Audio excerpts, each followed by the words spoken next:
Hey guys, Ellie Showstack here. Hope you are doing well. Hope everything is going well for you. I wanted to take a few minutes to discuss a topic that I find is very prevalent with everything that's going on in the world today, but specifically how this topic can help you get into the relationship that you want and that you desire to be in. And so I think that, well, for those of you who don't know me, Ellie Showstack here, relationship coach, help singles, those who are divorced, those who have been looking for love, a healthy way to get into a relationship. That's what I do. Is I help singles get into and keep healthy, loving relationships. So one of the major components of my program, Find the Right One, is helping people understand how their mind frames can actually help them and prevent them from getting what they say that they want. Okay? So that's the setup, and let's dive right in. And we're going to get a little deep here today, this morning, so please bear with me. Belief. Okay? So, first, we need to define what a belief is. A belief is a thought that I believe, we'll talk Ellie for a minute, to be true. Okay? We believe that something is true. Now, the beliefs that we get in life usually come from how we were brought up and how we were taught to think, right? Or as we get older and we look at the world, we develop our own beliefs.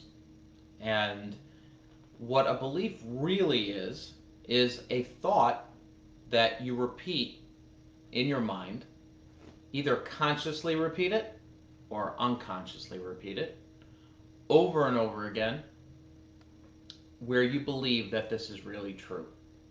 The belief is really true. All right? So, in life, we try to stay away from pain and get pleasure. That's pretty much every moment of our existence, is what we're trying to do. And if we don't feel pain or pleasure and we're just kind of like in the middle ground, that's cool too.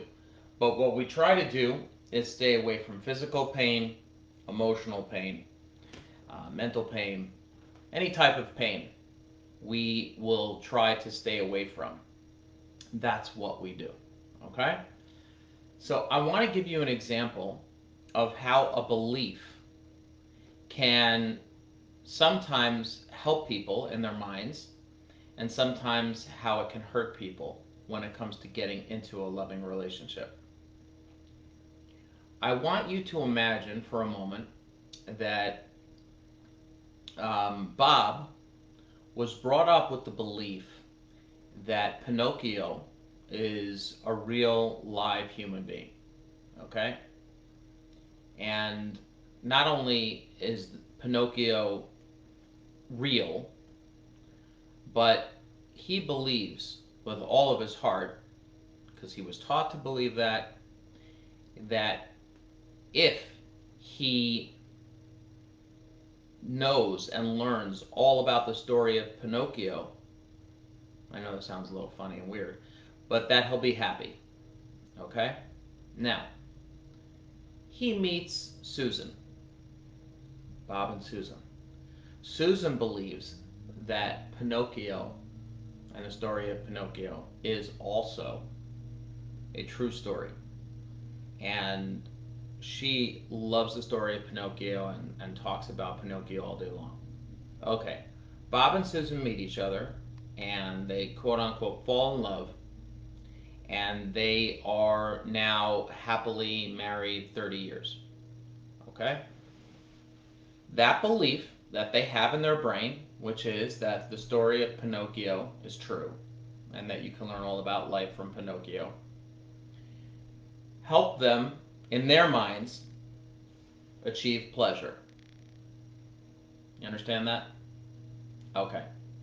Now, They bring up two children and they tell their children, Stephen and Linda, they tell Stephen and Linda that when you want to achieve happiness in your love relationships, you need to find people who believe in the story of Pinocchio, like mommy and dad.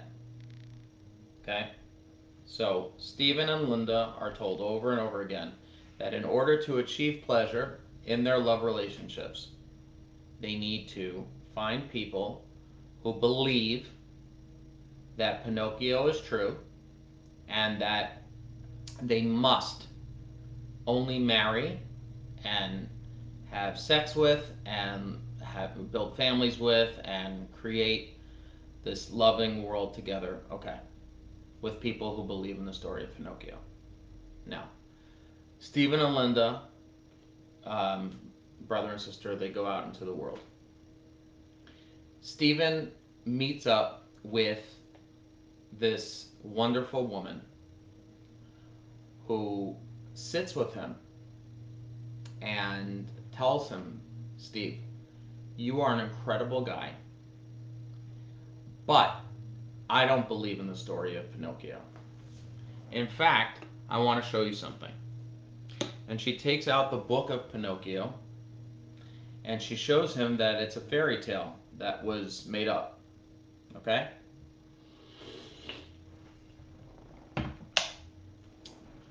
Steve, at this point, sees the truth in front of him, but does not know what to do. He is very, very confused.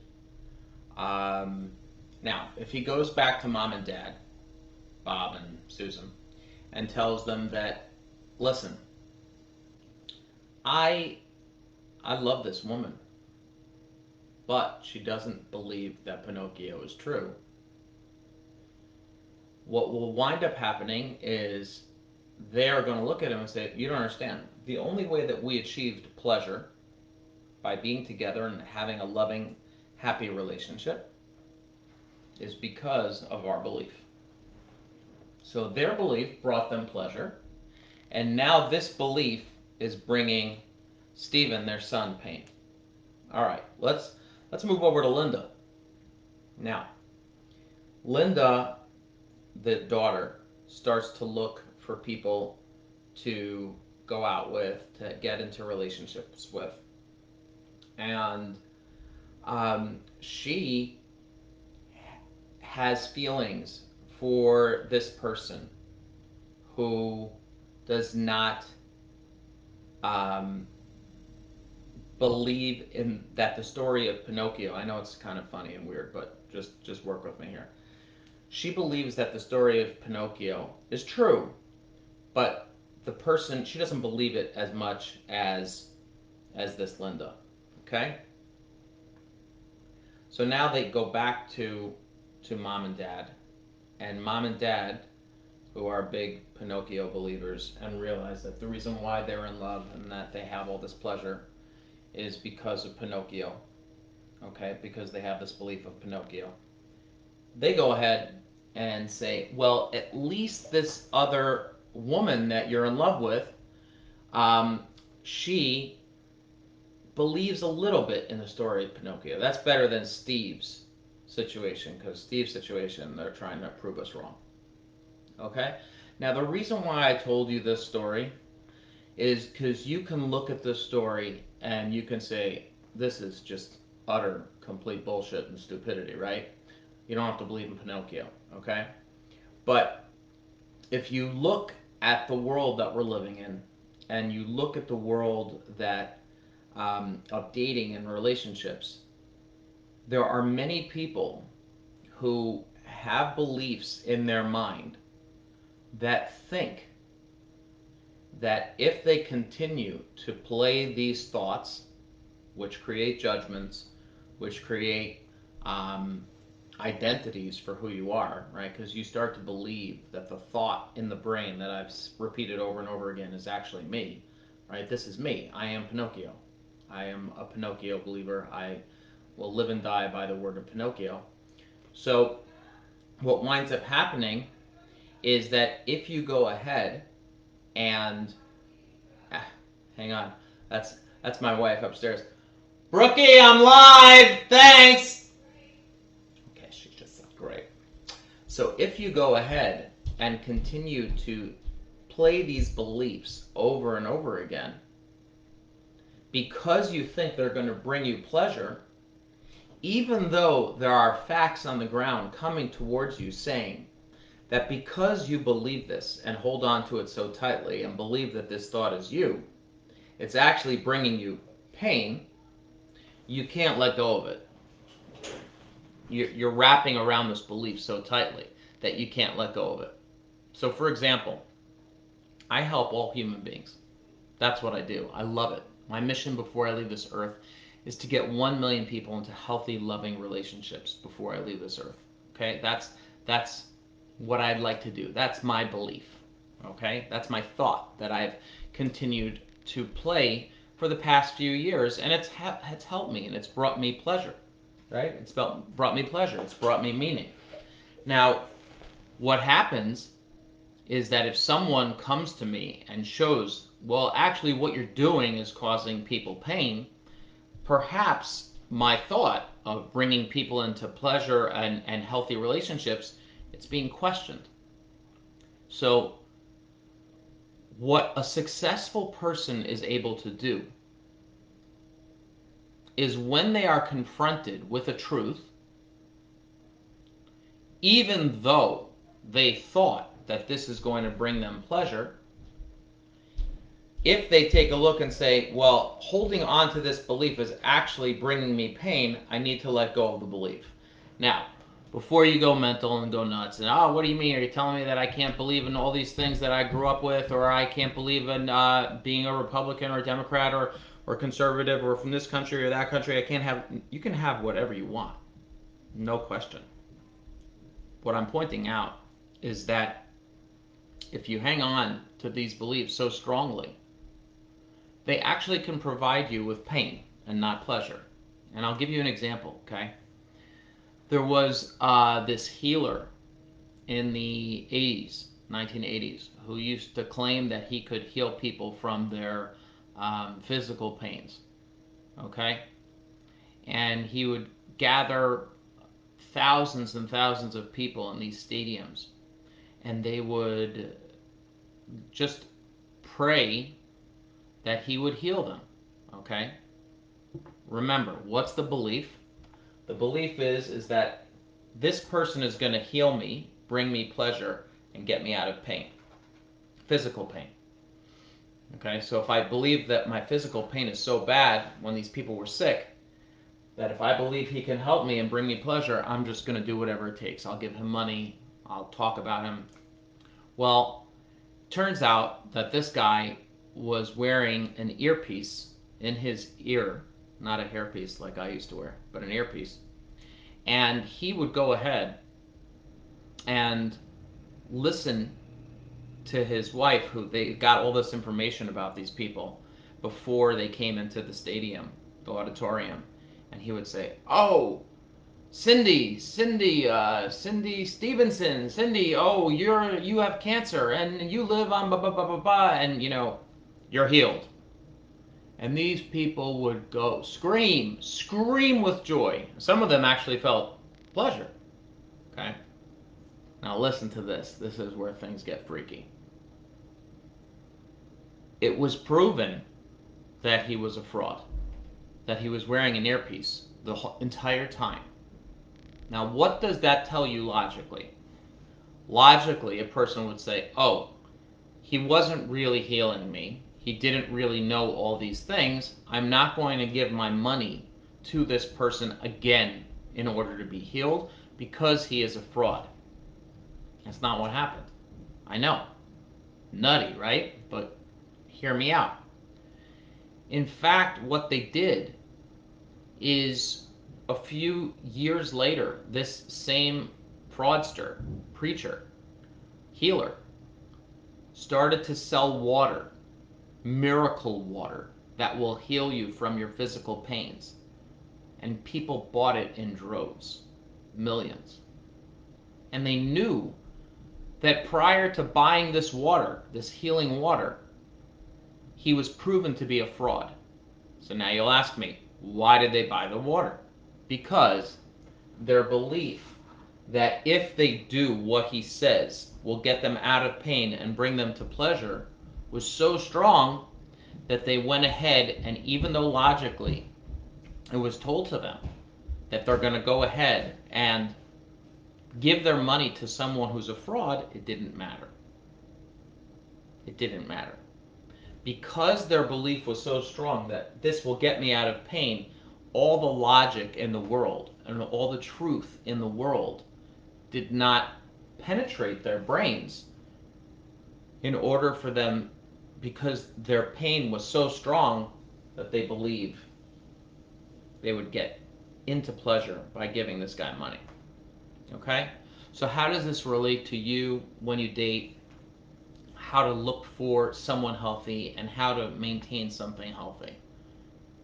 The way to be successful in a relationship, okay, is for you to understand that your mind is constantly looking to protect you from pain and provide you with pleasure.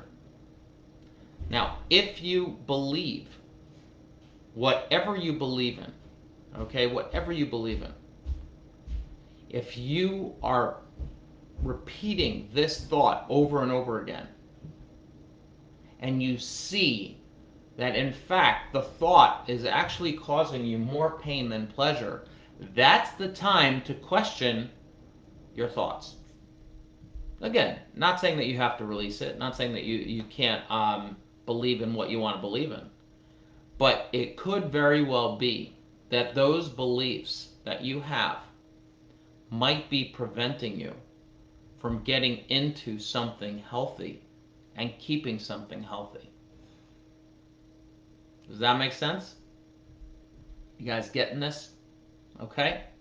It's deep stuff. But the quicker that you're able to see that the thoughts that you have either been taught by your caregivers, by your parents, by your community, or the thoughts that you've learned in school, or the thoughts that you have been told by your spouse, by your children, by, it doesn't matter who. If you go ahead and you convince yourself so much that this thought is true, no matter how much pain it's causing you, okay, that's when a successful person is able to look at the thought and say, this is actually not helping me anymore. I'm going to release this thought. I'm going to release it. Be gone. In the end of days, when we're either in a box or our body has been cremated, whatever you choose, okay? For those who are fortunate enough to actually be buried, okay? The beliefs that we tell ourselves over and over again are true. Where are they? Okay? So the, I don't want to say danger, but I will. The danger is that you could go through life believing that something is so true, even though everything in your life has told you that by hanging on to this belief, it's actually causing you pain and preventing you from getting into something good and healthy. You could actually die with that belief because your mind thinks that the more that you believe it, the more it's going to help you. Is that making sense? So if you have any questions about what I discussed, go ahead and message me. This is exactly what we do in the Find the Right One coaching program, is we question your beliefs, right? The world thinks that there is a soulmate for you and that there is this person out there who will make you happy. That's really what all of these rom-coms are about. It's what society teaches us. It's like the savior, that you're going to find this person and all of your troubles will be gone. Okay? So that sells. That sells. And sometimes, no matter how much you're told that that's not true, it doesn't really matter, because you've seen other people get into relationships and actually keep it by believing that they're with their soulmate, right? See, so Ellie, you have no idea what you're talking about because they're together and they're soulmates. Now, the idea of my program, Find the Right One, is that the right one is not someone else. The right one is you. It has and it always will be. Okay? So when people question, sometimes they'll want to work with me and they'll say, well, do you believe in God? Do you believe in this? Do you believe in that? Right? So imagine if I would answer every one of their questions based on what they're really asking, right? What they're really asking is, my belief is A. I believe in, I don't know, let's just say, I believe in Christianity. I believe in Judaism. I believe in Buddhism. I believe in Islam. I believe in whatever it is that the person believes in. What they're really looking for me to say is that my belief is like their belief. And because my belief is like their belief, they can go ahead and listen to me now. But if I say that my belief is different than their belief, not going to help. I knew it. I knew it. This guy doesn't believe the same way that I do, and therefore he can't help me. Well, that's the reason why you're having difficulties in your relationships. Because when you hold on to a belief so strongly that if the other person doesn't believe like you believe, and that's the reason why you're single, that's the reason why you're in unhappy relationships, well, the idea is that you then want to go ahead and say, no, I can learn from this dude, this short, bald dude. You can. You can learn a lot. Okay? And it's taken me a long time to be able to have conversations like this with you. So, again, if you have any questions, go ahead and message me. If you'd like to learn more about the Find the Right One coaching program, go ahead and message me. And I always love to share my insights with you if I can help you get to the next level in life of moving away from pain and getting pleasure. Have a wonderful day, guys.